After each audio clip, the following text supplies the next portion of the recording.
All right, everybody, welcome back to the Balance Sheet Podcast, where we cover all things women's wrestling. We have a lot to talk about this week. I have my partner in crime here, BBB, aka Billy. You can find him on BBB and X. My name is @KingAjar, also known as Raja, which is actually my first name, backwards. So we're here and we want to cover some things. But before we get started, I want to give a shout out to a friend of mine named Michael.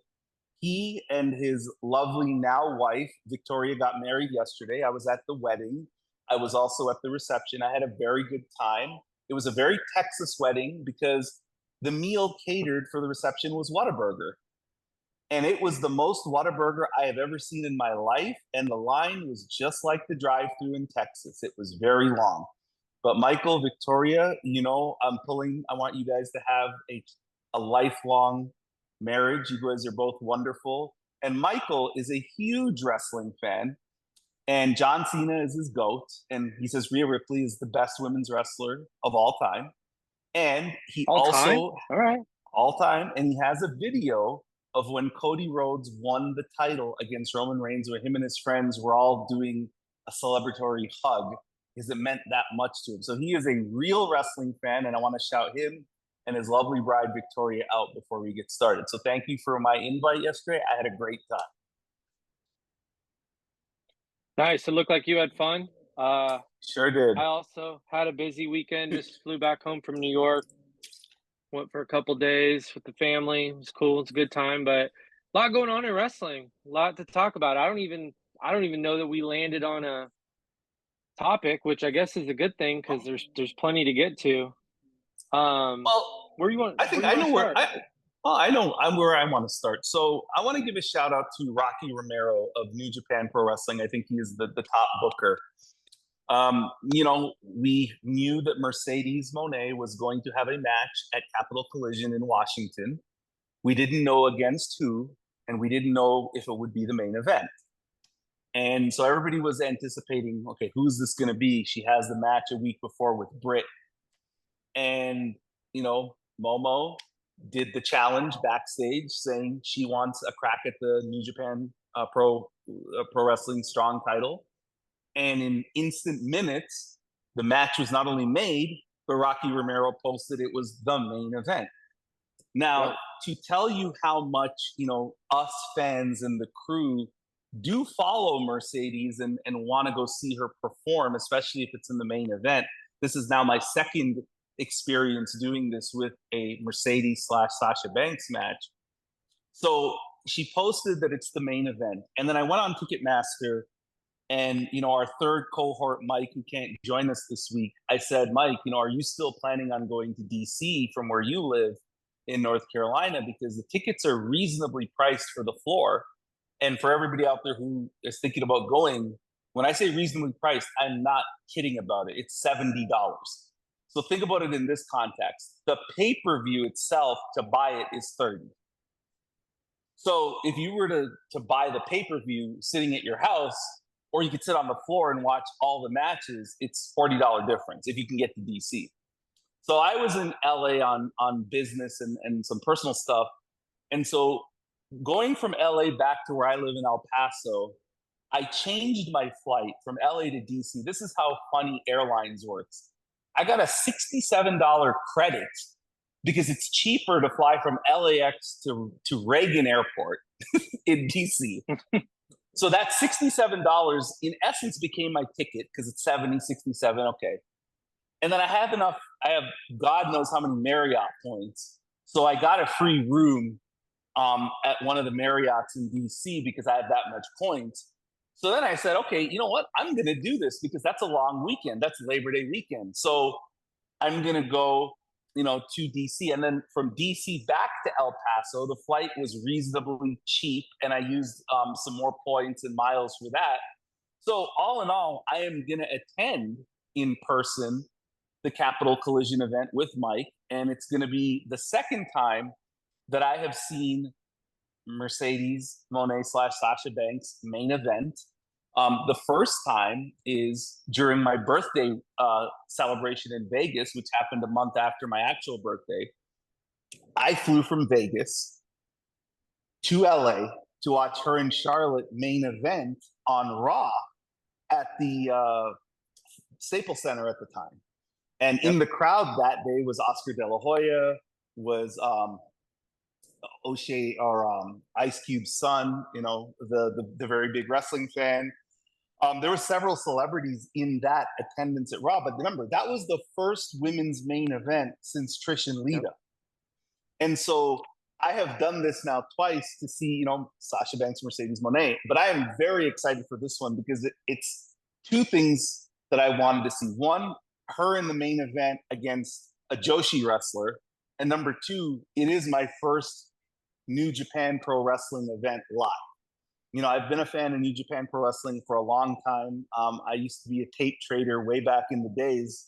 And so this is exciting for me to get to see New Japan Pro Wrestling up close and personal. And what I love about this setup is it's a very intimate setup. I don't think they have more than 3,000 to 4,000 seats. And Billy, when you and I went to Nashville, and we saw AEW, I thought the 5,000 people felt like 15,000. The crowd was loud. It was a good crowd. It was packed.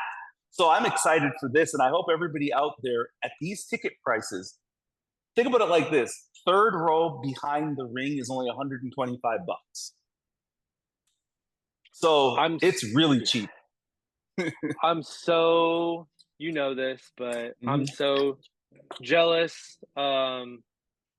I could get all my ducks in a row and be there, and I want to, but I actually have family in town that weekend coming out from California, actually, because the flight from Nashville is super close. But it's a bucket list thing for me too, to see Mercedes in the main event, to see her in a match that could go 20 to 30 minutes, which this one is absolutely going to be elite. I would be surprised if it was only 20 minutes. And against someone at the level of Momo, I'm really sad I'm not going. I at some point, got to pull the trigger on it. But enough about me. Rocky, bravo, treating this exactly the way that he should. She is the name on the card that, in the United States at least, is gonna draw the best gate. Got people changing flights to be there. Me looking at trying to get out there for 12 hours or something in between family. Could make it work, but that's the type of star power she brings to a show. And I think the other thing that's really, I'm just excited to see, is Momo is a heel in Stardom. Yes. So these crowds, if you watched her run last year before she got hurt, they're very, very Mercedes heavy crowds. On top of the other segment of the crowd is our New Japan fans, and New Japan fans don't have that tribalism with her that AEW fans seem to have, where it's almost like they want to prove something on not backing her. They're Britt fans or whatever it is, but these New Japan crowds have been awesome. All of them. The Kyrie crowd was amazing. The one at Resurgence for the women's tournament was one of the best. I mean, it was up there with Evolution as far as the passion based on the crowd size. So I think you guys are going to have a great time, and she's going to show out, and this match is going to be, it's going to be really good. I think it's going to be very good. I have very high expectations, like I do for every Mercedes match. She always delivers. You talk about San Jose, she is the one who drew that gate, because they only announced her match with Kyrie, and most of it already sold out. So and that's the thing about, not to deviate here, but when we say draw, if your name gets people to buy the tickets, even if it's 3,000 tickets, 4,000 tickets, you are a draw by definition. I think with wrestling fans, it's not nuanced enough where it's like, oh, well, she's only drawing 3,000 people. Roman Reigns is drawing 15,000. Okay, we're not saying it's not the same level of playing field. It's different platforms. It's different Different brands. distribution, different distribution channels. Like New Japan Pro Wrestling, their distribution in America is on Access TV, right? It's not on USA Network. It's not on Fox. It's not on and going to be CW. It's not going to be on Netflix. Like the distribution, it's not even on TNT or TBS. The distribution channels for New Japan are very, very small in the United States. So basically, it's, I'm going to assume this in San Jose and probably in DC, these are fans who were probably big Sasha Banks fans, but they are WWE fans. And this might be their only way to see her in person because she's coming to their town, because maybe they don't keep up with weekly TV, but they watch on YouTube Right. and they know what's going on. But as we have stated, being a draw means you get people to purchase items for the person, whether it's a pay-per-view, a t-shirt, Yep. and stuff.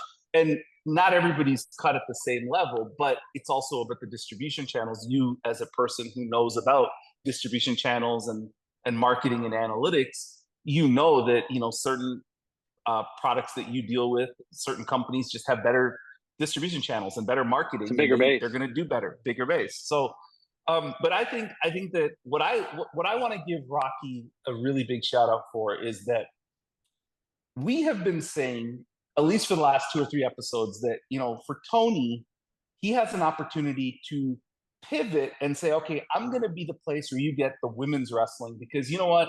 I read my timeline and some of you fans are not excited about what the big brand is doing with women's wrestling. So I'm going to give you this. But he has yet to come out and tell me that he says Mercedes is the biggest free agent signing and the biggest star, and he does, but he doesn't do it with she's the main event right away. Like before he announces other matches, it's like Mercedes is main eventing.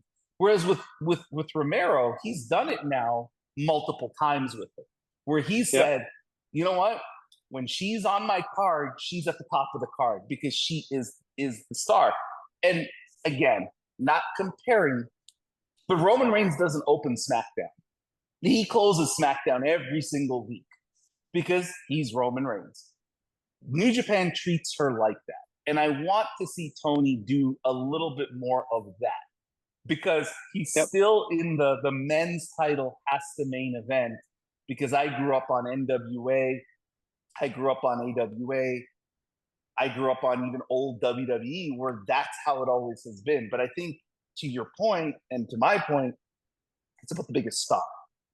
And if you do all the metrics, social media metrics, traffic, AEW does not have a bigger star to the wrestling fan base, other than maybe Daniel Bryan, maybe John Moxley. But I feel like John Moxley and Daniel Bryan aren't at the peak of their powers, whereas I feel like Mercedes is at the peak, because every match she's had in AEW, people have loved. I mean, they have raved about.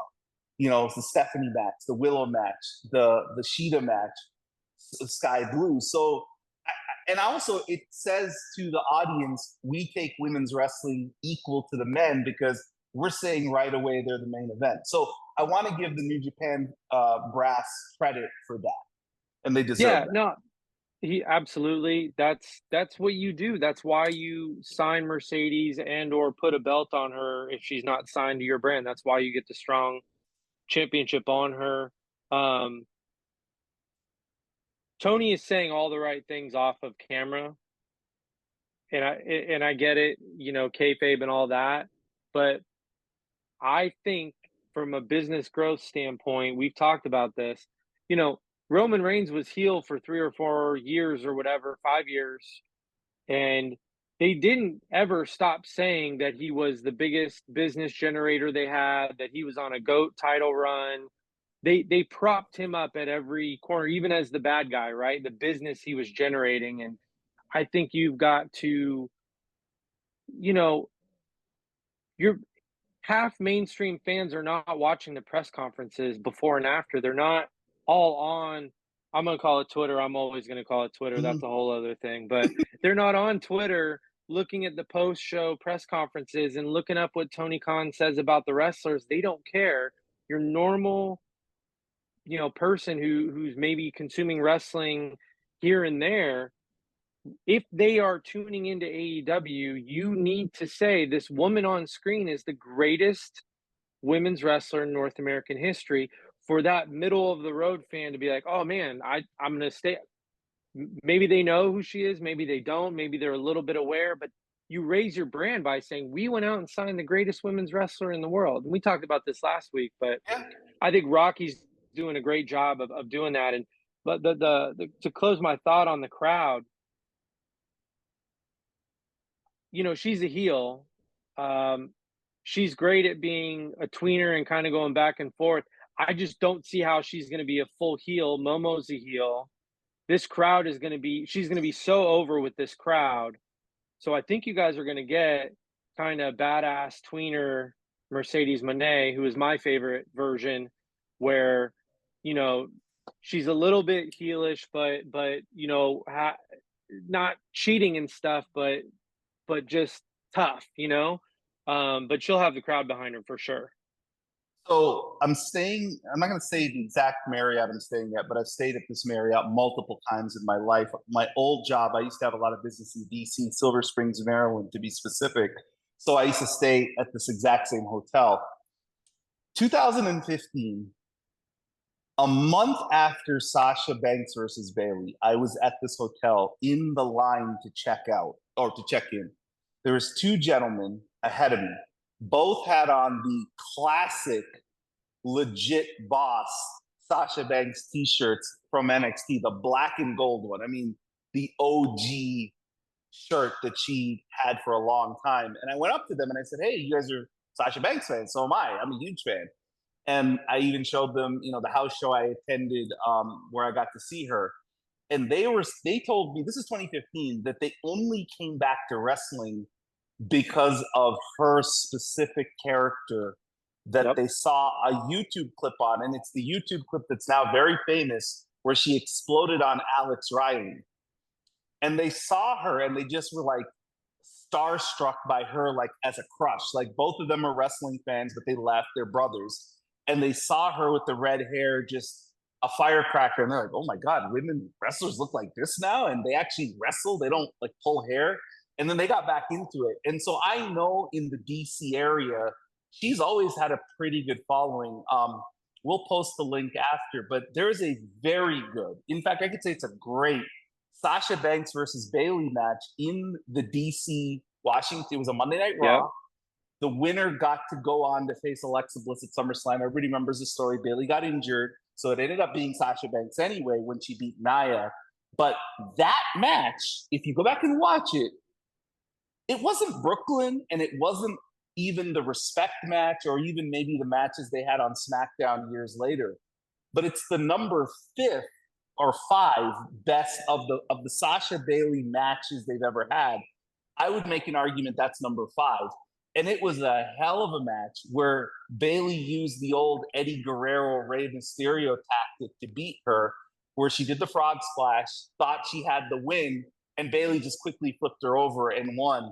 It was a great match. And if you go back and listen to the crowd was split, 50-50. Now, Washington also, if I'm not mistaken, is the place that Bailey debuted, where she came out as For Sasha's the tag mystery match. partner.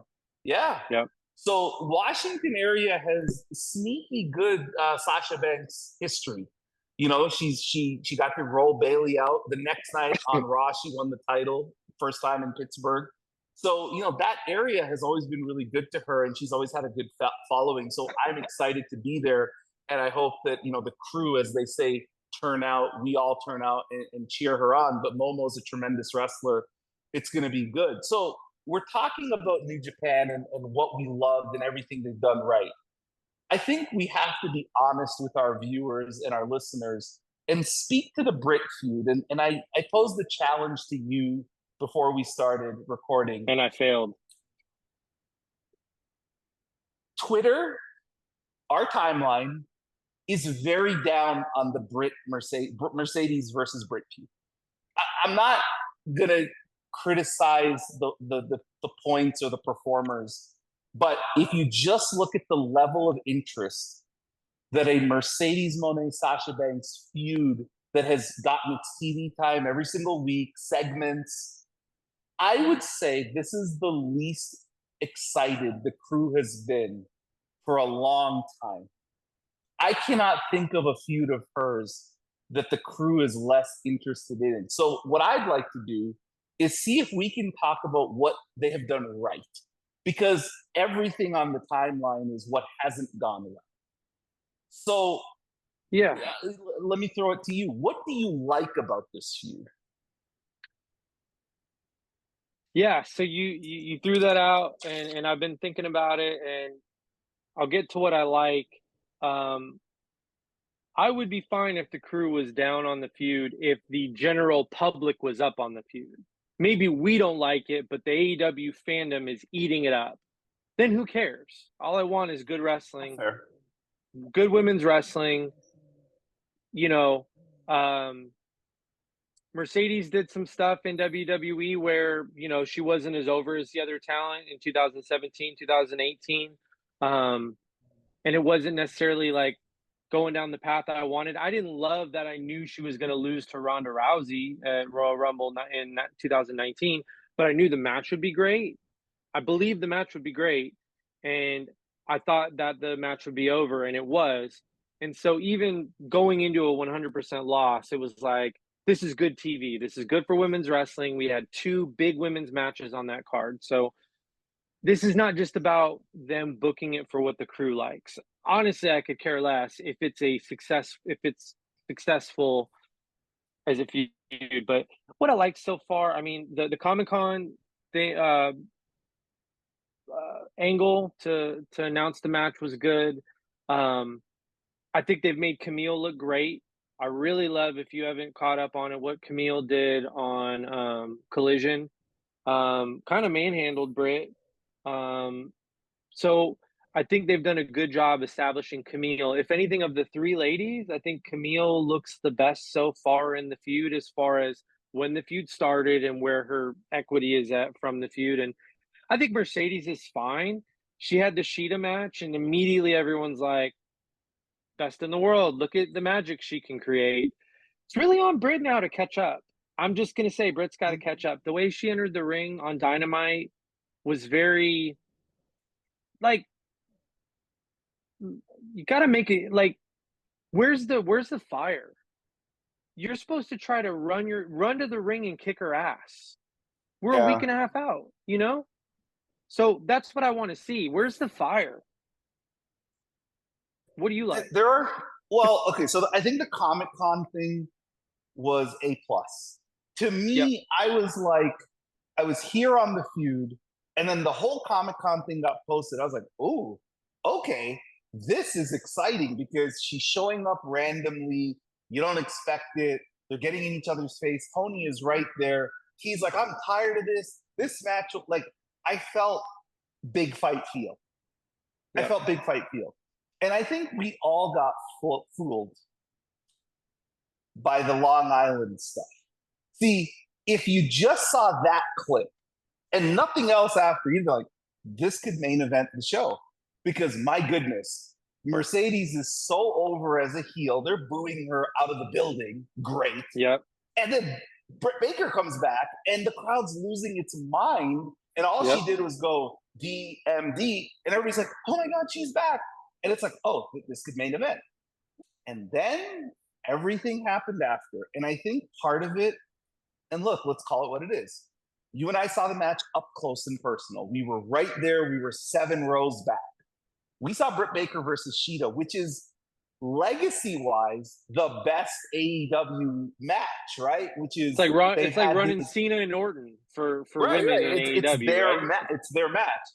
And we were in a row with other spectators, and we were all like, whoa, this match isn't hitting the way the other 4 have. But okay, Britt's just coming back. She's been gone for 9 months. We have to see her get her sea legs back, so it's understandable. But where my concern was is well, if you're not going to get him back with Sheeta, you know, like that. But so you should almost wrestle Sheeta multiple times to prepare. But then, you know, she's wrestled other individuals since, and so the crowd, though, is what told me that the Long Island crowd was fool's gold, because in that crowd, it was split. It was 50-50.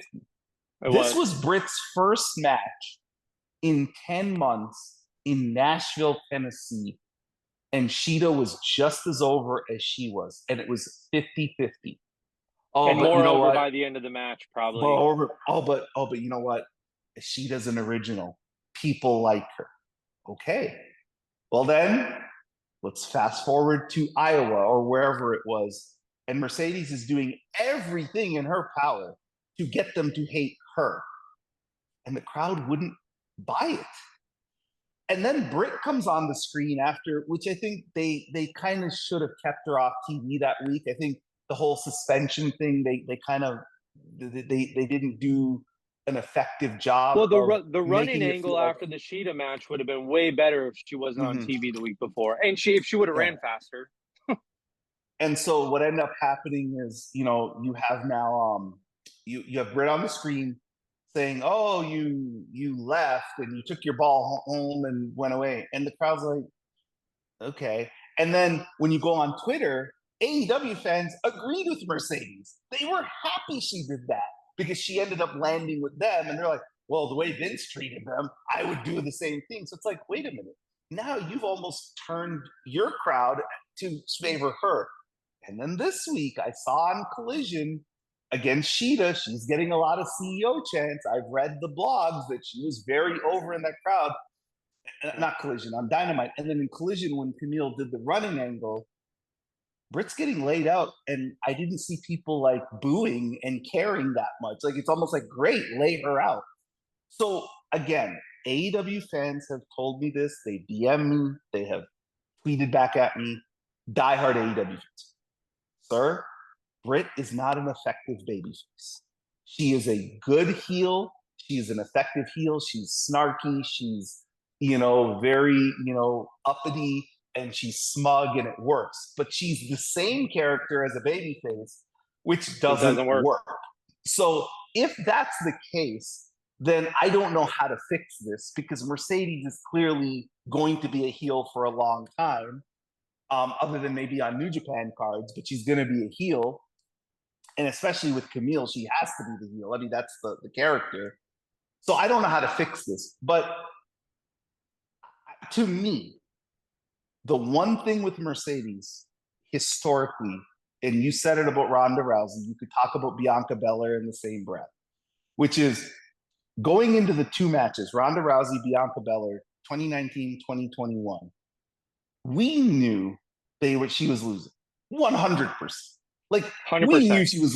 In the Bianca match, that was to make Bianca a superstar. We get it, but we never had questions with the match delivery. We never had questions about that. The problem here is, for the first time in her career, her own diehard fans think as great as she is, and she is maybe the best ever. But can she pull this out? Can she give us, because I've heard people say, "Oh, well, did you see what she did with Carmella? And do you see what she did with Nia Jax?" And I'm being very honest here. I don't think in the ring Britt Baker is as good as Carmella or Nia Jax. Especially, we have not even, I would love to see this version of Nia Jax face Mercedes. Because she's really improved. But even before she left WWE the first time, Nia Jax, she and Mercedes always had bangers. I mean, they always delivered together. They had just this natural David versus Goliath chemistry. And honestly, Carmella, it was very effective in her matches with Mercedes. Like, she was very good. She held her own. She deserves all the credit. I don't know, because you talked about running to the ring, the urgency. I don't see that from the babyface. Like, you want to get your hands on this person, but you're sauntering to the ring and you're just taking your time. And then, And it, okay, the glove. Like I have to point this out. Mercedes has a kendo stick in her hand, which, if you are legacy Sasha Banks, now Mercedes fan, the kendo stick has been her weapon. You know, like everybody always associates it with Charlotte. You know, she calls it Ken. But if we remember, Sasha Banks would always use that thing against Charlotte or Becky or Bailey, right? Like she's always been the one who's used the kendo stick effectively. She has it in her hand. You pull out a dentist glove. What is that really supposed to do? And I think that that's part of this issue, which is yeah. why are you pulling out? Like if Britt went and got a chair and said, okay, let's go, now we have something here, or pulled out her own kendo stick, but it didn't happen. And then the Or way she that she, like, you know how she got her in, what is her move called? What is Britt's move lockjaw. called? Lockjaw. And then it's like Camille's trying to pull Mercedes off, but Britt's resisting it, but it's resisting it in not the manner where it's supposed to look like a clean break. It like looked kind of jerky. And maybe I'm nitpicking a little bit, but the whole presentation of that wasn't where it needed to be to get this feud over. And look, we all love Mercedes and she's, you know, the best. But we cannot lie to ourselves and say that the Mariah May Toni Storm feud isn't exponentially presented to us better than this feud. And if you were to have a coin flip of, okay, which women's match should main event? Mariah May and Toni Storm should 100% main event It's compared to this. and you know, maybe they got some in their back pocket, but I noticed there's not even been any vignettes or anything like that, or any video packages. Um, and you know what? I don't know that there's been enough content to really put a fantastic one together, right? I don't know, and I'll get stuck on it if I go there. But Britt, she felt very phoned in on the Dynamite segment. She was moving to the ring slow. She was cheesing to the crowd, and it's like, how am I supposed to feel intensity about this match if you're just like, she really should have come in through the crowd, blindsided Mercedes, tried to beat the shit out, tried to beat her up. Yeah, Like where's the intensity? they don't. Mercedes, Yeah, that's I see what you're saying.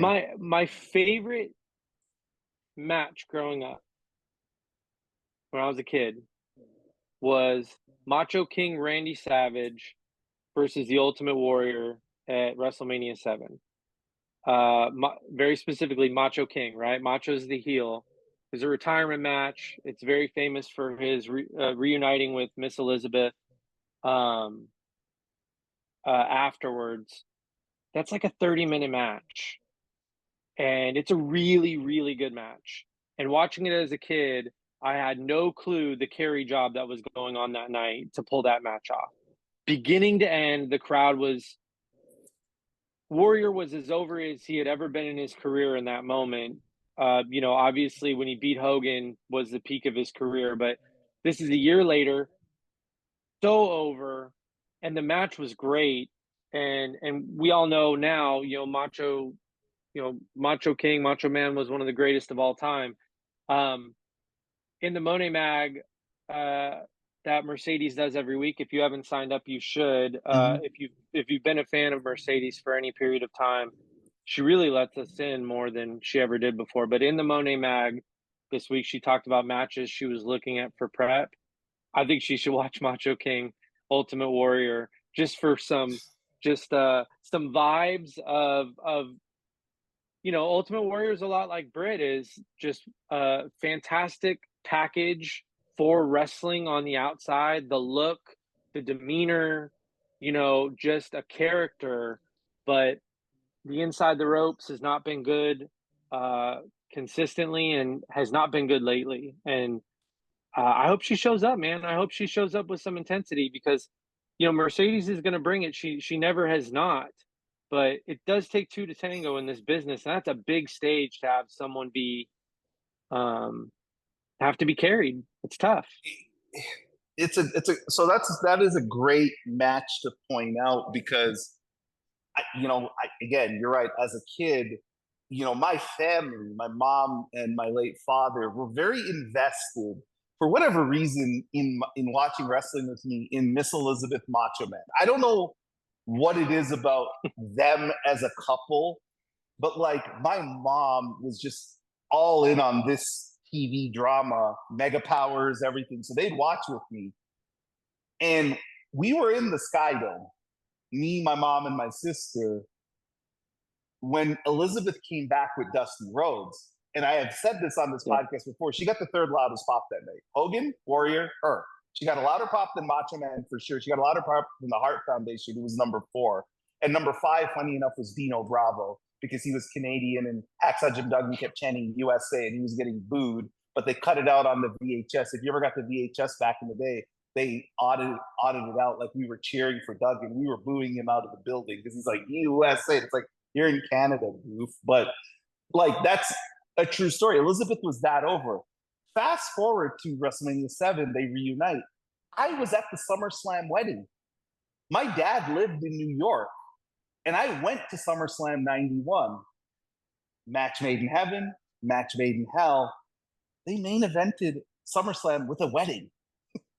That'll be the only time that ever happens, right? So that's how over that act was. But back to the match, that's a good example where you just have to listen to the better performer, the more seasoned performer, the veteran, which Mercedes is. You know, she obviously has years of experience, more than Britt does, as a mainstream, main roster professional wrestler. Again, you talk about intensity. I don't feel that in this feud. That is what's missing. When I watch Mariah May, Toni Storm, they hate each other. When I see Liv Morgan and Rhea Ripley, they hate each other. Hate to say it, I'm already starting to see more out of the Tiffany Nia Jax thing than I have seen for Britt and Mercedes. And like this week, Nia's like, Tiffany, bow. And Tiffany's like, whoa, wait a minute. What do you mean bow? Like, hey, let me show you this. And she's like trying to distract her. And this is going somewhere. And again, I'm very biased. Mercedes is my favorite, just like she is yours, and she's Mike's and many others who listen. And it's not on her, because Britt has to make me feel something for her too, because everybody says the crew is so biased and they never want to see Mercedes lose or Sasha Banks lose. That's not true at all. That is a falsehood. We 100%. all knew she should have lost to Bayley at Brooklyn. We were all like, you know what? We want to see Bayley beat the tarp out of you. You've talked so much. We want Bayley to get her redemption. We want her to win the big title finally. And she did. And we cheered for Bayley. When Bianca Belair beat her at Mania, we all agreed that was the right decision. 100%. That Bianca Belair should beat her. In fact, there were a lot of us in the crew who were okay with if Willow had been if she came in to AEW and let's just say for whatever reason Willow beat her because Willow was so over as a babyface and then she got her win back down the road. There were people who were okay with that. This is one time, and I'm going to say this, I am hesitant to buy this pay-per-view because I have this weird feeling that I know the betting odds say Mercedes is going to win. She's a minus 3,000. Britt's a plus 800. For those who know anything about betting, she's an overwhelming favorite. You have to bet $3,000 to make $100 on Mercedes, which you should never do. Yeah, on a pre-plan. And then you have to bet $100 to make $800 on Britt.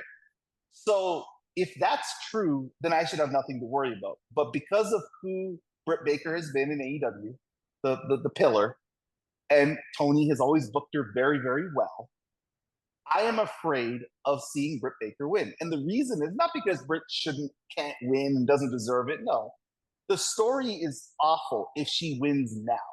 I have always maintained Britt loses, and maybe where Camille and Mercedes have a breakup a year later is when Britt gets her win back. But to me, right now, Britt is too cold of a character to take the momentum away from Mercedes, who I think is finally getting real traction as just this super heel.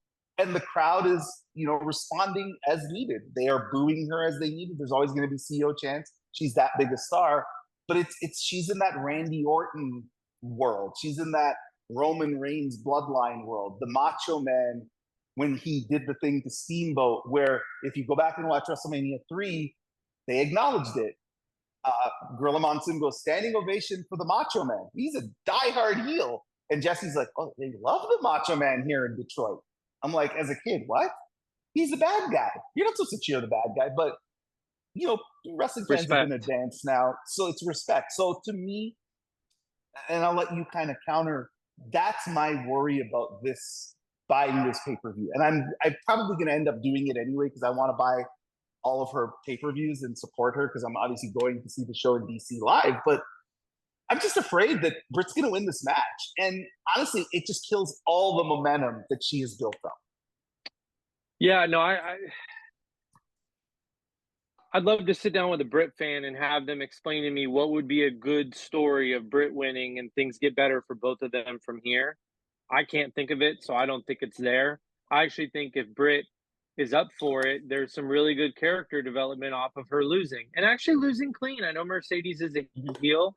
I know Camille's going to be there. If I were the agent on this, I would have Camille get thrown from ringside and then Mercedes win clean anyway. That's the lack of heat on this feud, in my opinion. I think you just have Mercedes beat her and move on. That's how I feel. I might throw $10 on Britt to win, though. That way the pay-per-view ends up being free if Mercedes loses. So I have a new dream match. I don't think I've told you this. Press conference a couple days ago, AEW All In Texas. And Mercedes was there. Face of the company stuff, right? There were a lot of wrestlers there, but she was the one sitting up with Tony during the press conference. Athena was there. And I've started to feel more and more that this TBS championship is just as good as any other belt. I think Tony and Mariah are doing great things with the AEW World Championship, Women's World Championship. So, I mean, I'd love for Mercedes to win that one day, but I'm not in a hurry. I really like this TBS championship, and I would actually love to see her run it for a whole year. And I want to see her and Athena main event, AEW All In Texas. And to your point about us being okay with her losing, Athena should absolutely win that match. And I think that they could do a really fantastic play on Ric Flair and Dusty Rhodes, with Mercedes being Ric Flair. She's got the designer clothes, the money, the stardom, the marketing. She's the face. And what's great about Athena is she's a peer of Mercedes. She's not the new young blood. They've told that story with Bianca. She's a peer. Their careers are almost the same time. They've never been in the same place at the same time, though, right? Mercedes gets promoted from NXT right as then Ember Moon is starting to make her way. Then WWE, they overlapped on Raw for a little bit. They never had a one-on-one match, but some really great multi-women matches. And as we know, Athena's been in Ring of Honor.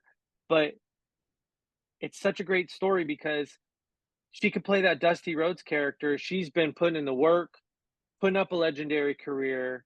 She's the person of the masses, right? She's got this year-long reign in Ring of Honor, a legendary run. And, Mercedes gets all the attention because she's Mercedes. And I think Mercedes would obviously do fantastic in the role. But that could be the main event, if done right. That is the main event of All In. I agree with you. And Athena also has another thing in common with Dusty Rhodes. She's from Texas. That's 100% hometown win there too. She's from Texas, and that would be a great kind of homecoming arc story for her. The Athena Mercedes, yes, 100%. If they tell the story correctly, with the way Athena has been absolutely on fire in Ring of Honor, and you always can make. They always do this, like AEW fans, we did great for Cody. Well, Cody's a much bigger star now than he ever was in AEW. I gotta say, the work that Athena did before she went to the main roster, even on NXT, pre-NXT, and then what she's doing in Ring of Honor, WWE really dropped the ball with her main roster. Oh I mean, God, they they did. really, really didn't do much with Amber Moon. I mean, you were in attendance in Toronto for the match with Bailey that was just didn't do anything. I mean, the crowd Just was didn't sitting work. on its Yeah. hands, right? So yeah, I agree. I think that you have a great story. Athena can always talk about how I'm the person who was always the forgotten person of you, Bianca, Naomi. You could tell that story, Jade. I mean, Athena could say, "Hey, I'm as good as any of you, if not better," and I've never gotten the notoriety or the attention that all of you have gotten. And you She's can tell that story. the notoriety. That's the word I was looking for. Yeah. Notoriety is exactly the right word because she's actually the one person in the AEW umbrella, the one person who can look Mercedes in the eye and say, "I'm better than you." And while I don't think she's right, there's a great argument to be made, and it's a real argument, right? And We there all are have there is we a all percentage, yeah. And to your point, there's a percentage of fans that agree with her. yes. Right now, if you look on any timeline of best women's wrestler in the world, there's Mercedes Moné, there's going to be your Rhea Ripley's, there's Bianca Belairs, your Athenas, your Roxanne's. You get with Roxanne in a sec. There's like 7 or 8 women who people throw their names out. Athena is absolutely one of them, and she has a really good case because she has delivered nothing but great matches since becoming the Ring of Honor Women's Champion, and she has delivered and she has held interest. They've done very well attendance wise, and so like she has, like you said, she has the credibility to say, you know what? Hey, you and Bailey get all this credit for your NXT match. Well, me and Asuka, we have a case that our match was almost as good as your match, right? And Or so she, I mean, she could she could she could say say it's she better. feels like it's better. Yeah. And there were fans that night who attended both matches who thought at the time Amber Asuka was better, but then now when they go back, they're like, okay, it hasn't held up as well as Sasha Bailey, but that's not a knock. It's just that match is here, and a lot of matches historically are never going to hold up to that match and the impact it had. But Athena Mercedes, 1 year from today, Dallas, Texas, at the what they call, I guess, the new Texas Rangers ballpark. That would be phenomenal business if Yeah. they could pull it off. But here's the thing. I need Tony to tell me that main event is the main event 2 months before the card. Like, I need him to 100%. tell me it's the main event. I don't want to have hashtags. I don't, because this is what I was telling somebody in a Dude, private yeah. conversation. I said, okay, when we were all, when she was in WWE, the week before the Bianca belt, they knew it was going to be her and Bianca actually main eventing. Everybody started the hashtag. It started a month before, I think. And I understand why you have to do that with WWE. They have Drew McIntyre. They have a bunch of like other stars who have credibility to get the main event spot. You could have made a case that if they put Bad Bunny in the main event, you couldn't really argue with that decision because he's a bigger star, right? If that's what we're Right. going on. But they did it. They got the main event. I don't want to work that hard for Mercedes, who's clearly the biggest star or at the top of the food chain, that we have to do these efforts to get her to main event. To me, this should be no-brainer stuff. So I will do the hashtags if that's what I need to do, but I feel like it's almost beneath her for us to have to do this for her, because I feel like Tony should come out and say, like how Rocky Romero did, hey, she's our biggest star, she's in the main event. And for I me, mean, that's what I want to see. announce it 2 months ahead of time and book that sucker like Mayweather Pacquiao. And again, Tony, I'm not. We are both successful in our careers. Uh, Tony, I think, has done some very successful things.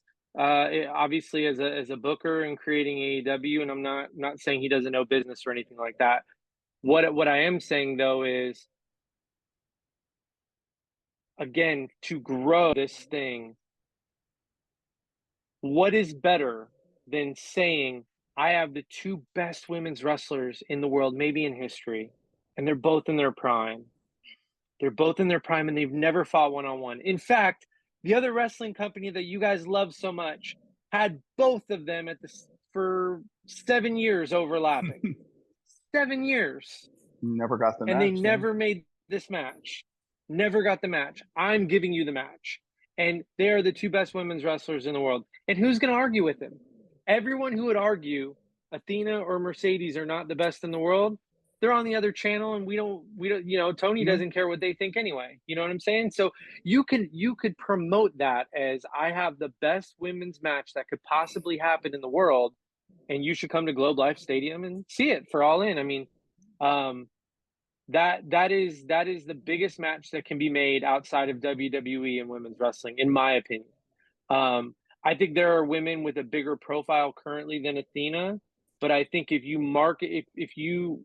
brought her from ROH to AEW and did it right, like, hey, I'm on this show now, she's got enough familiarity with the fan base, and you could just look at her body of work and you could make this thing major.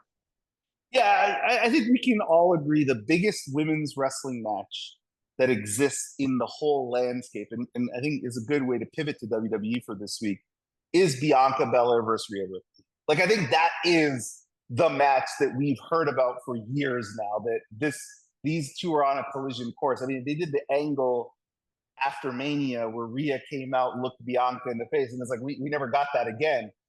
But that's because of the engine that is the WWE. I mean, they're just on a much bigger platform.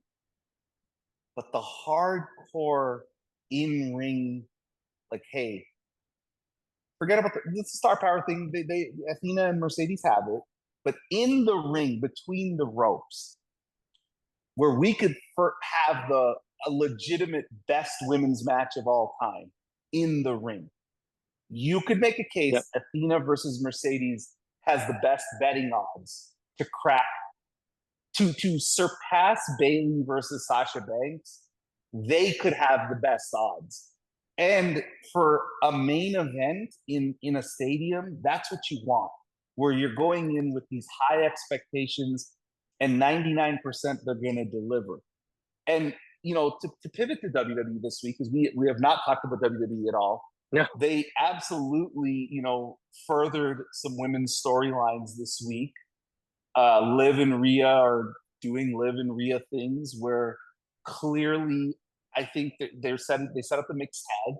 You're going to get Dom, you're going to get Liv Morgan versus Rhea and Damian Priest. So I have a question for you as somebody who watches Raw every week, watches SmackDown, loves women's wrestling.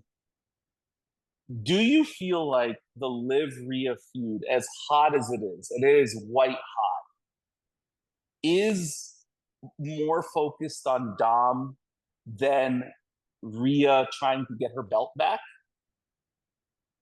Man, so when I was putting notes together for this, and we, guilty as charged, we can talk about Mercedes for 50 minutes anytime, but my notes on Liv and Rhea are, I actually would love to see Rhea at this point, the way they've told the story, I would love to see Rhea actually cost Liv the belt and get the belt in a story with another woman and get another match on these cards,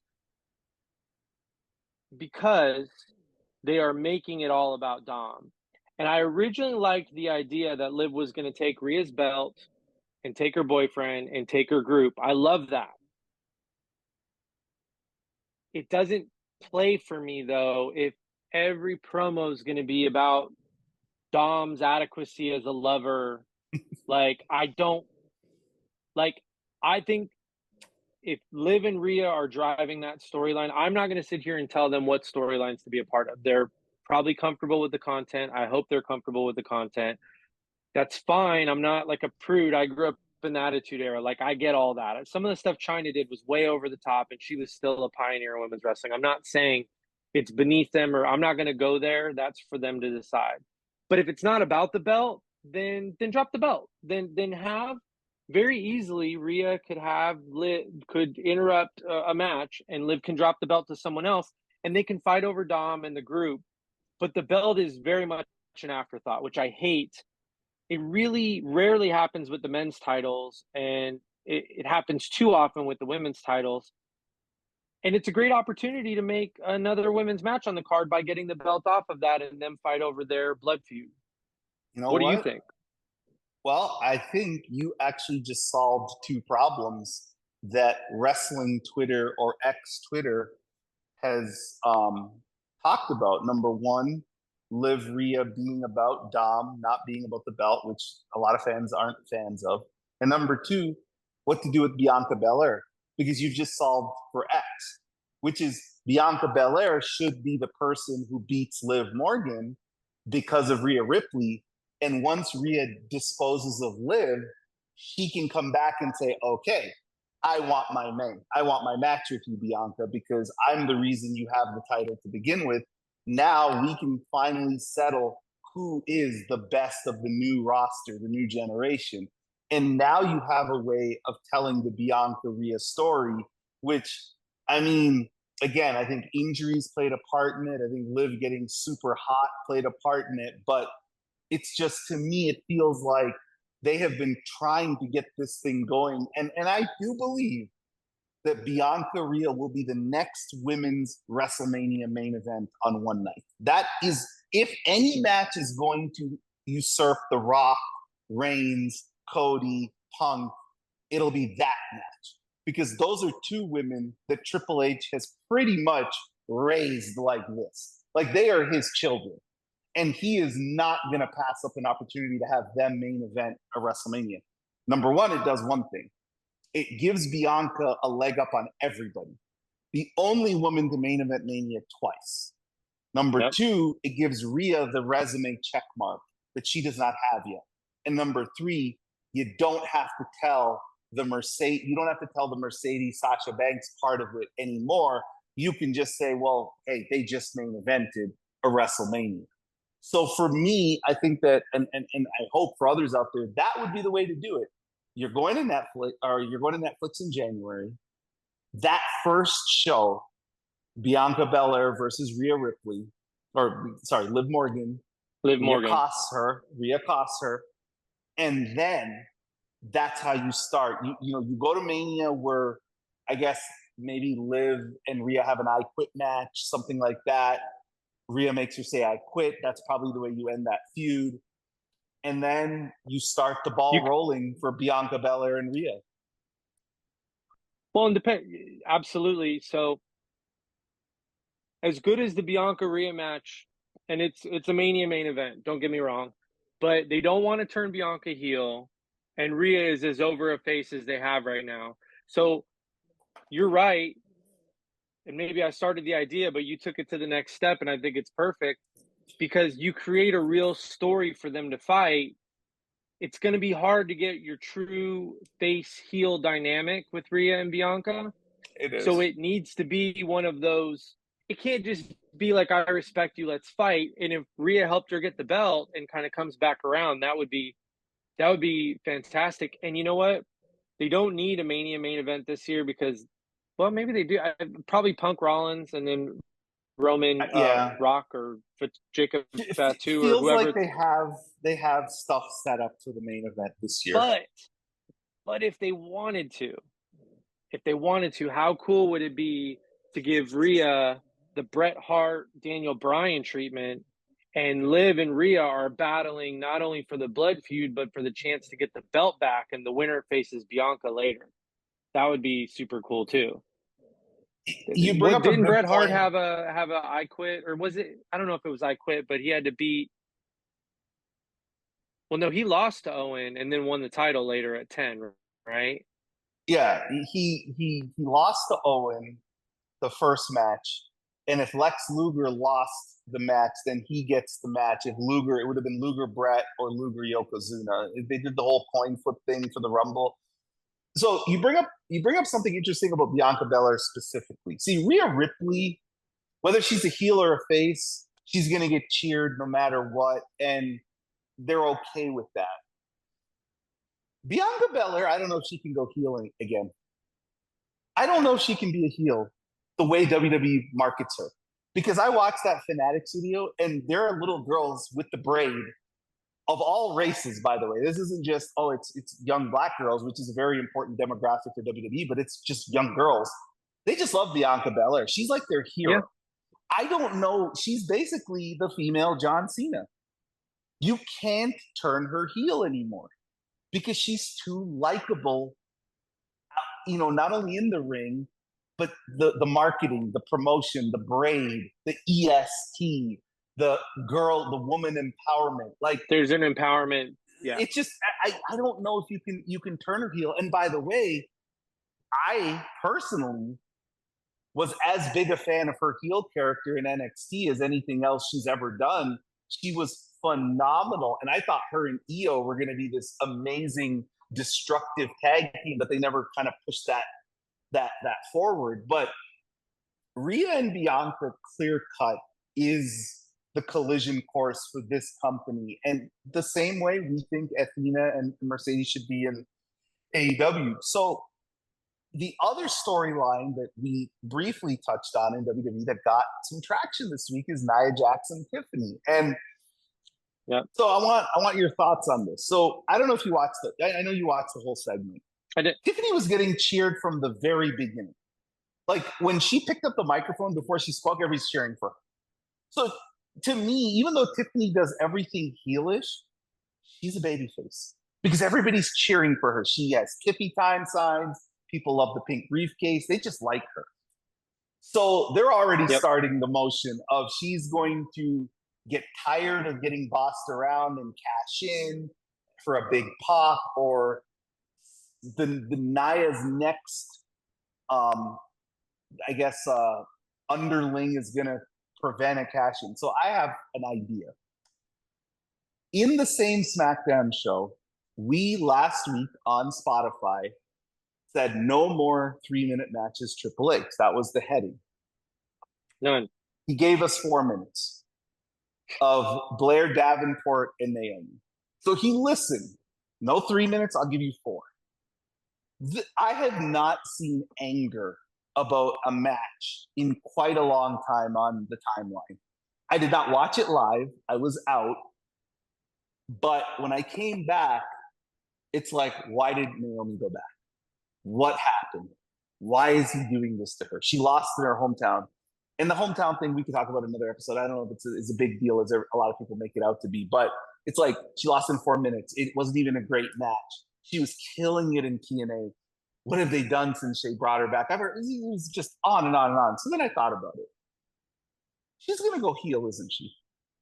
Naomi is the one who's going to turn heel because she has a connection to Nia Jax. She is married to an Uso.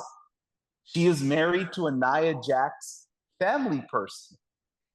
And if any woman on that roster who is a big star needs a heel turn, a lot of people think it's Bianca Belair. It's not Bianca Belair. It's Naomi. No. And Bianca, if Naomi turns heel and prevents Tiffany from cashing in on Nia, remember, she already has a beef with Tiffany because she and Tiffany already have, they've had their battles. Wouldn't that be the way to quickly get Naomi out of what a lot of people think is a rut and easily heat her up? Yeah. Real quick on Bianca does not need a heel turn. Bianca has cemented herself through, her resume already. She's kind of where her booking's not nearly as bad, so hear me out for a second. But Sasha Banks from late 2016 through 2019 before her heel turn, her interest with the crowd kind of ebbed and flowed based on her story, but she could get red hot real quick as soon as they gave her some to sink her teeth into, right? Microwave her for the Ronda match, like they did. Bianca is I think the big three is great. I think the star power jumps off the screen. But, I mean, Bianca can be put into something interesting immediately. She's just that good, and her character is just that part of the show.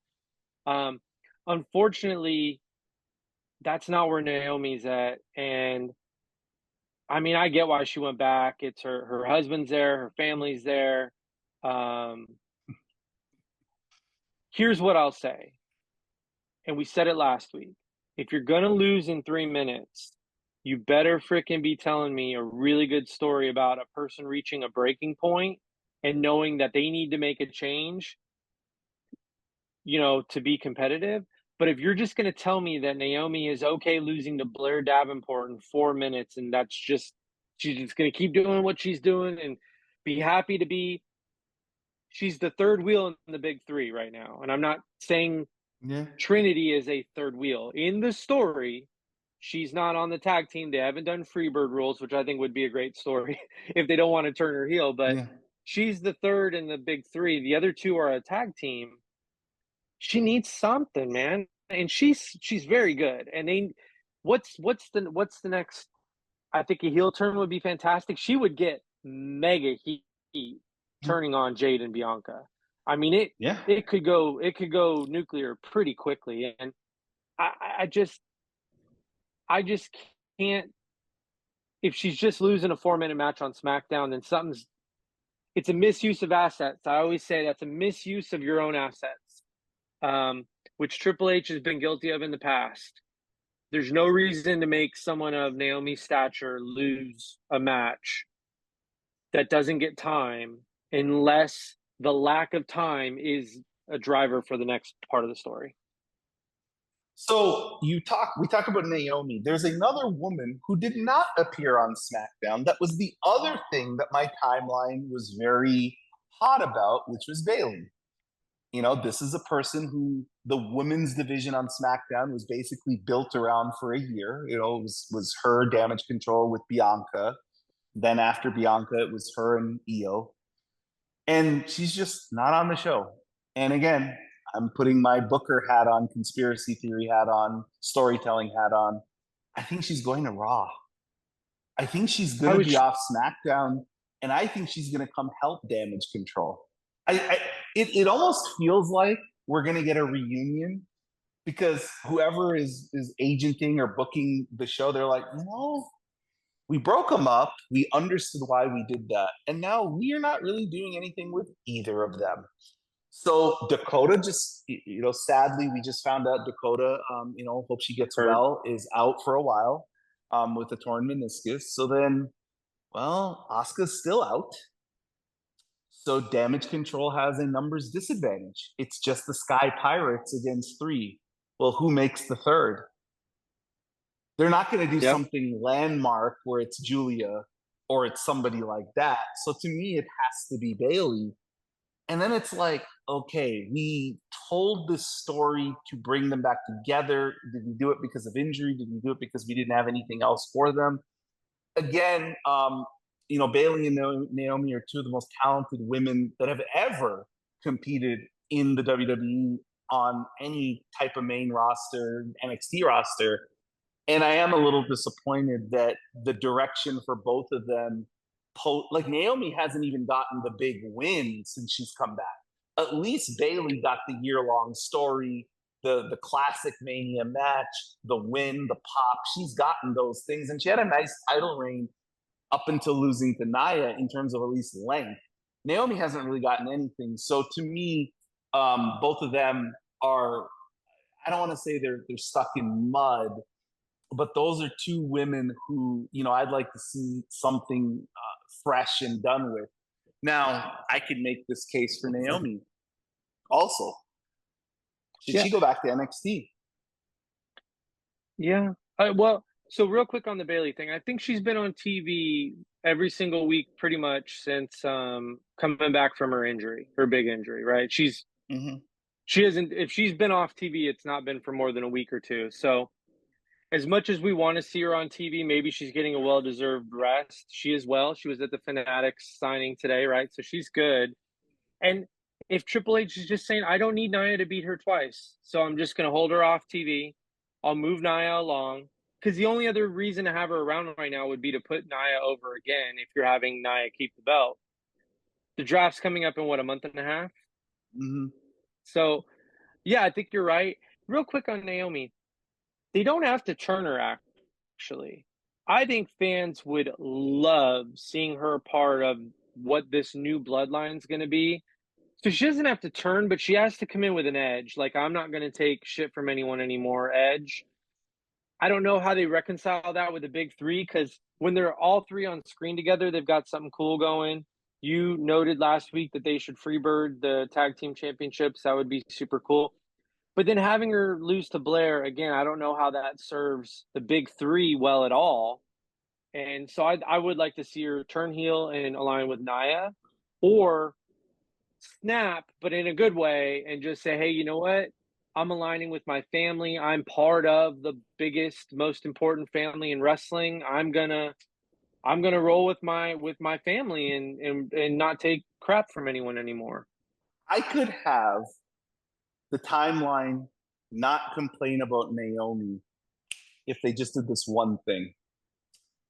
Shoot. Naomi's in the locker room. Oh, Naomi's in the locker room. She's sitting by herself, and Roman Reigns walks in and says, "I want to talk to you about your husband." And that's it. It just they cut because everybody knows Jimmy is coming back. Everybody knows Jay. They know they're going to reunite. But what if it starts with Naomi being the person who got That, Jimmy to go back to help Roman, right? Like, what if that's good Naomi's stuff. the one who calls Jimmy on the phone and says, "Hey, I just talked to Roman." And then the seeds get planted and the crowd's like, "Oh my goodness, this is happening." Because look, Roman Reigns is such a big star right now that if he goes into a locker room and talks to Naomi, nobody remembers that Naomi lost to Blair Davenport. Everybody's gonna say, "Oh my God, they think, look at what they think of Naomi. She's on TV with Roman Reigns." And so you can do it that way.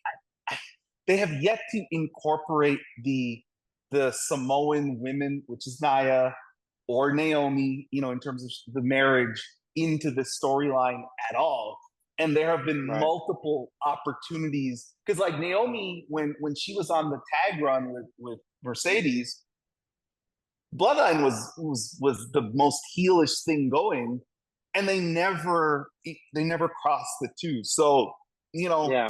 I hate to say it, I kind of look at Naomi in a lot of ways what I see with Montez Ford, but the Street Profits are hot again. They had a really good match on SmackDown. People are into them, so I think they're fine, and I think they should be the ones with the help of Roman Reigns to dethrone the new bloodline. Because I don't want to see Roman help the Usos, because I've seen that story for years. I want to see Right. Roman Reigns help a team that needs a little bit of a rub. So And they I'm don't gonna need those belts. they don't no they're just placeholders. So we have yet to for 2 episodes talk about, and I know we're gonna wrap here soon, but we need to talk about NXT's women's division We do. because I don't think there's a better overall women's division in terms of the person at the top is as good as anybody in the world, which is Roxanne. I mean, she is as good. I know if you say Mercedes is better, and I'm not going to argue with you. If you think Athena's better, if you think, Stephanie is better, you think, whatever women in the ring you think She's are like, no, better, she's in the Becky, conversation. but she's there. And she's a tremendous face of the division.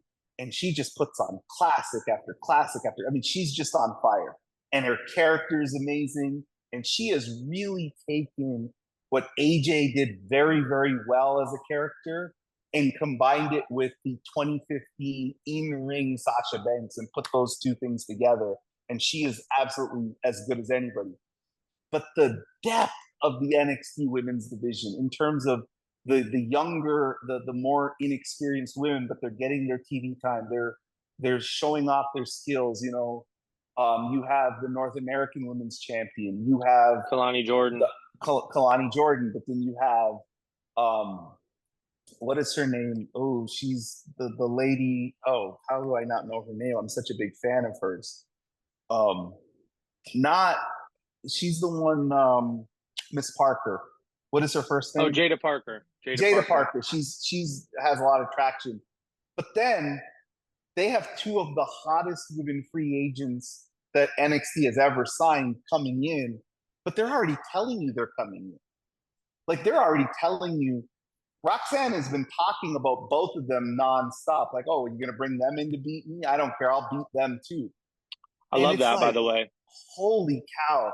Like, Roxanne is just beating all the women in front of her. But we know behind the curtain, we're not only going to get a Roxanne Stephanie feud, we might get a Roxanne Stephanie and Julia feud. And then maybe that's when Roxanne gets spun, goes to the main roster, and they start feuding. But like, I'm just so excited for NXT for the foreseeable future. And you know, Shawn Michaels, man, he has to get all the credit for this one. He has done a magnificent job of presenting the women as equal to, if not bigger, stars on his own roster than the men. And you know, just like we gave Rocky Romero credit at the beginning of the show, I think Shawn Michaels, of all the people in WWE and AEW, gets it. And it's surprising that we're saying this because Triple H initiated this when he used to treat 2015 Sasha Banks, Yep. 2015 Bailey, 2015 Charlotte, 2015 Becky, 2015 Asuka, 2016 Asuka as big, if not bigger, stars than the men. And the men's roster back then was had a lot of depth to it. So it's surprising that on the main roster, I don't think Triple H has fully committed to telling me that the women are as big, other than Rhea Ripley and Liv Morgan, because they're in these segments every week with, as you said, with men, with with factions. But yeah, give me your thoughts on just what NXT is doing. Yeah, no, I think we need to commit to probably next week. We'll start with NXT, but just quickly now, Shawn Michaels deserves all the credit in the world, and I would make the argument that NXT currently and for the longest time now is the most co-equal promotion in the history of wrestling over the last year between men and women. And let me count the ways with which Shawn Michaels is doing everything that we ask for from a promoter in women's wrestling. You're right. You got star power at the top of the card, champions being booked fantastically with feuds and matches that get time, get promo time, get development time. That's the bare minimum because those are your belts. But he's got that going with Roxanne. That's pretty much all you're going to get in WWE, and that's pretty much all you're going to get in AEW. Where does Shawn go further? Well, we now have a mid-card title. The mid-card title is getting feuds, match time, blow-offs to the feuds, backstage segments for the mid-card title. Okay, so now you're deeper than we're getting on any of these other programs. Oh, and by the way, there are also non-title feuds and or appearances and goings on. They have character development for a lot of women who are not part of the title picture. Jada Parker is someone you noted. I mean, her and Michin had a several match long feud that got, a pay-per-view blow off, or a PLE blow off. And then I love, they also have the women mixed in with some of the men's feuds, but not in that same, I'm going to stand at ringside and I might get in a fight with the other girl standing at ringside deal. But they've done a good job of making these women part of the faction, part of the matches. They did, again, with Jada Parker, the trios match, with Michin and Anderson and Gallows and her group. But there's really equal time occurring. And it's not token time. It's not rushed. It's not matches that are cut short. Everything that they're doing gets time to breathe. And I think you're seeing great development. They have a lot of talent to invest in, not even counting Stephanie and Julia. They're stacked before those two even show up. And the last thing I'll say on it, I'll kick it back to you before we finish up. The women are the 110% proof of the Performance Center working. It's on the women's side. The Performance Center is not churning out men's stars nearly at the same rate that it's churning out women's stars. I mean, I guess you could say Braun. Mello, to me, was already a fantastic wrestler in the Indies. So that he just stopped in NXT, just like we're not going to give the Performance Center credit for Stephanie or Julia, right? They're just stopping in No. NXT along the way. But you've got Kalani Jordan, Jada Parker, Sol Ruka, right? Ruka. You got a bunch of women who did not wrestle in any independents that they're already putting together these crazy good matches for their experience level. So, you know, bravo 100% to what Shawn Michaels and the Performance Center are doing on women for women's wrestling. If you were to make a list of who the 5 biggest active, because according to WWE, Becky Lynch is an alumni, but okay. Bianca Belair, Liv Morgan are 2 of the 5. They're Performance Center, graduates. Yeah, exactly. Beginning, like they didn't wrestle the independents, and they got developed, and they're both at the top of the food chain. I don't count Roman Reigns as NXT. No. I count him as FCW. I Little certainly different. am not giving them any credit for Seth Rollins, who was Tyler Black. I'm not giving them credit for Adam Cole's and any of them, because they were already Kevin Owens, Sami Zayn. Kevin. No, I'm not giving them credit for those. They learned Right.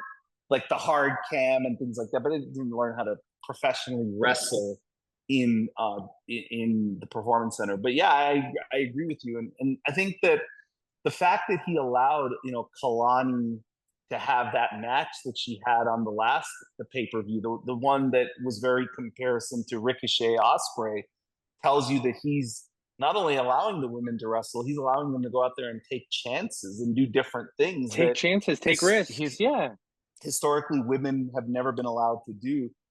I want to see Roxanne on the main roster, obviously, but selfishly, I don't, because where would you put her right now? Like, if she were to go to the main roster, what would she do? Because Nia has, we could see the Nia feud coming. It's going to be Tiffany, and that's fine. That's where it should go. Liv and Rhea's story has, we're in chapter 2 of chapter whatever, because we know Raquel is coming back at some point to be a foil for Rhea to help Liv. We know that. I still think there's a possibility that the Damian and Rhea are winning the tag belts, because everything is them beating up JD and Rhea finally getting her hands on Dom. I think there's going to be an intergender match with Rhea and Dom, where if she can beat Dom, she gets to fight Liv. Like, I think with the Netflix deal, they're going to take way more chances and just do these different things that we haven't seen WWE do. So we can wrap on this. You asked a couple of episodes ago about stock up, stock down. So I'm going to put you on the spot. You haven't had any time to think about it. As we wrap, give me your stock up and stock down women's performers or storylines or anything this week. How many of each? My best one and my worst one? I would say just give us 3 of each, and I'll give you 3 of each. And I'm winging it, by the way. So as you talk, I'm going to try to be different than you. Stock up. I love seeing Michin in a well-earned title program. I don't know how big of a shot she's going to have at Nia because the story's Tiffany. But when you get naturally as over through your matches as Michin has the last several weeks, which we've talked about here, I love seeing that get paid off by being around the belt at least. And it might just be a SmackDown title match, but I'd presume she's going to get a shot at some point. So I would say stock up there for sure. Shida, stock up Shida. It's not, the craziest thing in the world to have a great match with Mercedes Moné, but I will say of the original AEW women who've been there since the beginning, she's been the most compelling for me. It's not even just the match with Mercedes. The promo she cut the Saturday before to sell the match is exactly like it's a match selling promo. Tell me why I should pay attention and watch this. Not cutting down the other performer, but challenging the other performer. So Really, really love that from Sheeta. And then, gosh, up. I think Camille's killing it. I think Camille has been fantastic. Um, I thought she was going to play this stoic, kind of no emotion, heavy, and actually her facial expressions and like when she was carrying Britt, she had a smirk on her face and kind of messing with the Yeah. crowd. She got way more personality than I thought on that first go round. So I think she's going to be a player, man. I think Yeah. absolutely impressed with her. So go ahead on your up. Okay. So I'm gonna not pick specific wrestlers. I'm gonna pick, kind of storyline. So stock up for me, New Japan Pro Wrestling, putting the women main event on an American show, on a pay-per-view show, and saying it up front. No worrying, no thinking, will it main event, just saying, hey, this is gonna be our main event. It's gonna be Mercedes, it's gonna be Momo, it's gonna be the strong title. Bravo. That's how you introduce a new title. That's how you make it feel relevant and strong, pun intended, that, hey, we're going to put these two women at the main event right away. Okay, so that's one. Number two for stock up is going to be, I loved what they did with Nia Jax and Tiffany's story this week. I think that Yeah, I didn't expect it to happen so quickly, but I think maybe the me crowd being neither. so behind Tiffany is what's driving this. But I thought they set some real nice seeds for what's coming. And again, it shocked me when I heard it. I had to rewind it. Like, did she just ask her to bow already? And Tiffany's the one who set Right. all this stuff up. But man, when that break happens, that crowd is going to hate Naya even more than they do, and they're going to love Tiffany even more than they do. And you know what it is? It hit me this morning. It's the reverse of Nia Jackson Bliss. It's just finally Naya is playing the correct role, which is when Naya was this baby face with Alexa Yeah, Bliss, it didn't it work didn't. because Nia could kill her and literally kill her, and nobody would believe anything different. But in this case, Tiffany being kind of the plucky baby face, having to go against the dominant champ, can work. And It can Tiffany work. has enough of an athletic background where she can sell it. So that's a stock up for me. I liked what they did with that angle this week. And number three for stock up, I'm going to go to AEW. I think they showed me a lot this week in the press conference in Dallas. Who was front and center? It was very much Mercedes Moné. It was very much Athena.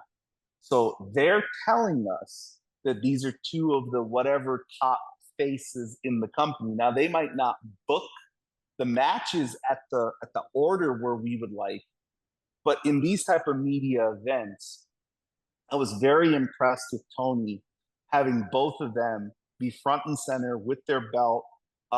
Two women representing, African Americans.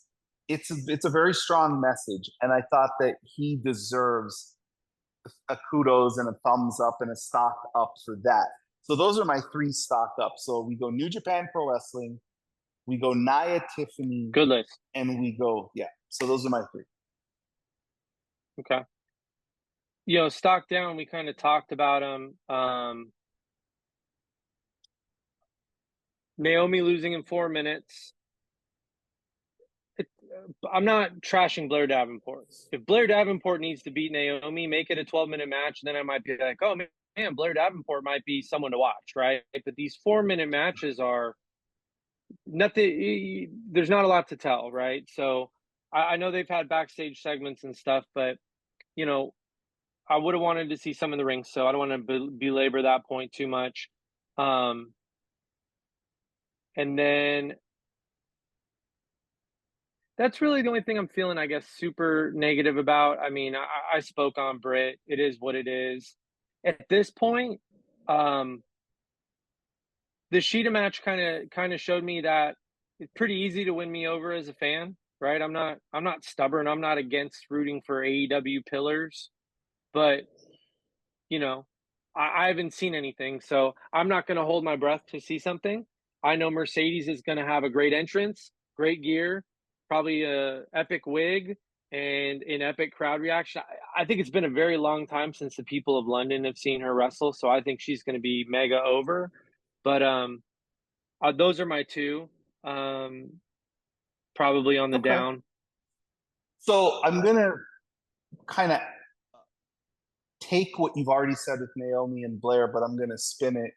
I think the women's tag belts, I'm very down on them in WWE. And I've always been down on them unless the Golden Role Models held those belts, quite honestly.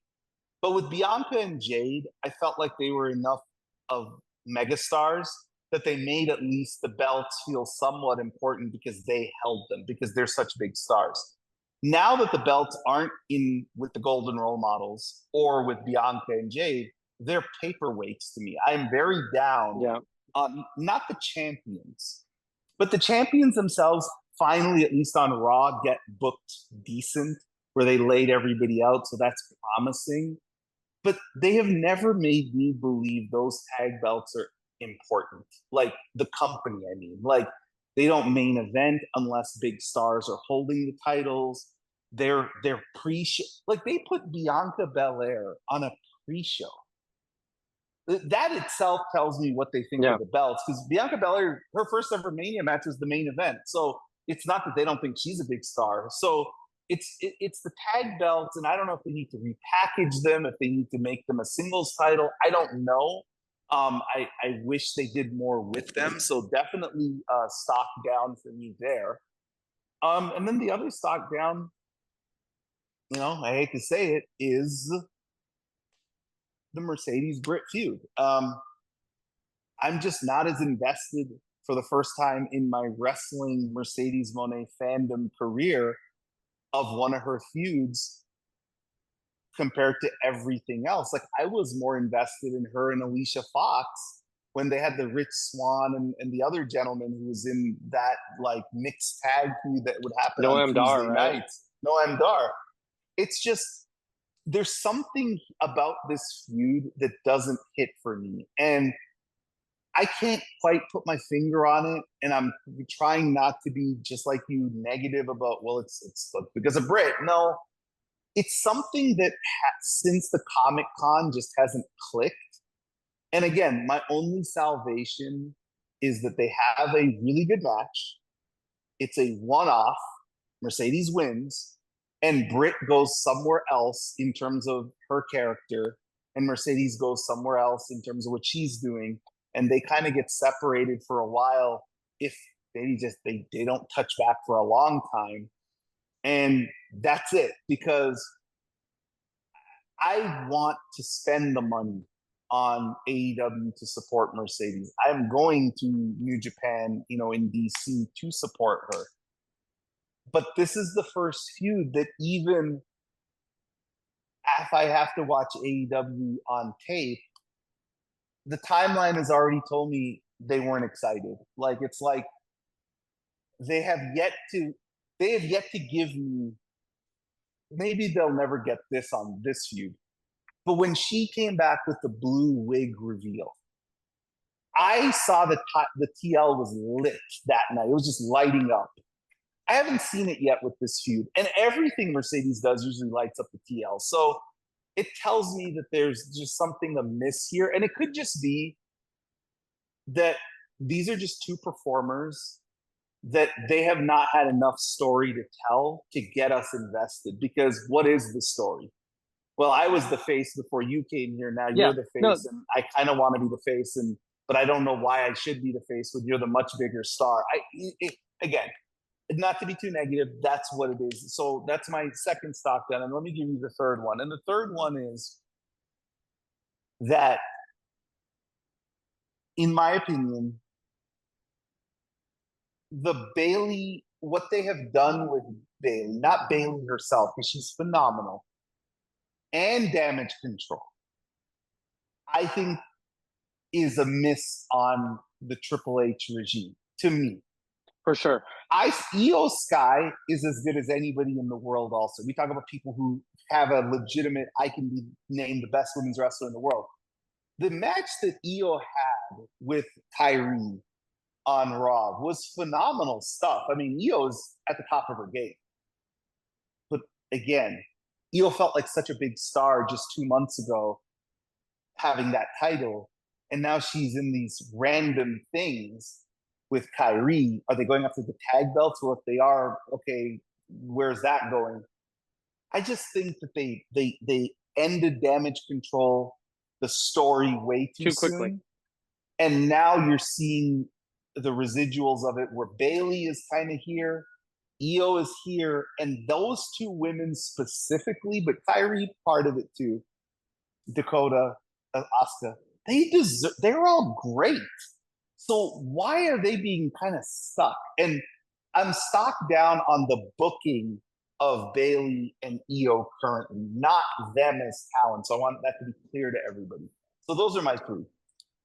Yeah, no, it's it's a crowded roster. There's a lot of good and deserving women, which is why we're always advocating for more time and shouldn't have a belt to have a good story. And that's why the props to Shawn Michaels, I think, are so important because um, it's not just people in Roxanne's orbit that get TV time and matches. Real quick on the Britt thing. Again, if you love Britt Baker and you're like, you guys are wrong about Britt, blah, blah, blah, blah, blah. The story they've told on screen, she need the most compelling next thing for her is she loses and she comes out of it and says, this place has changed since I left. It is cutthroat, it's harder, whatever, however you want to frame it. I left and came back and this place is different. And now I have to evolve. And then she can come back and, you could get her on, babyface run where she's trying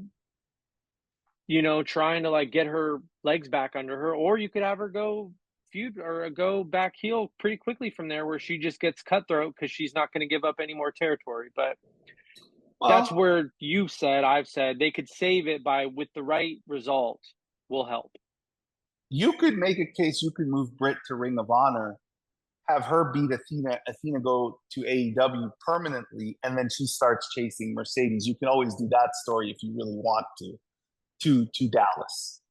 Because at some point, right, Yep. Athena probably, unless it's going to be belt collector match with her and Mercedes, where they all each have belts, and the winner takes all.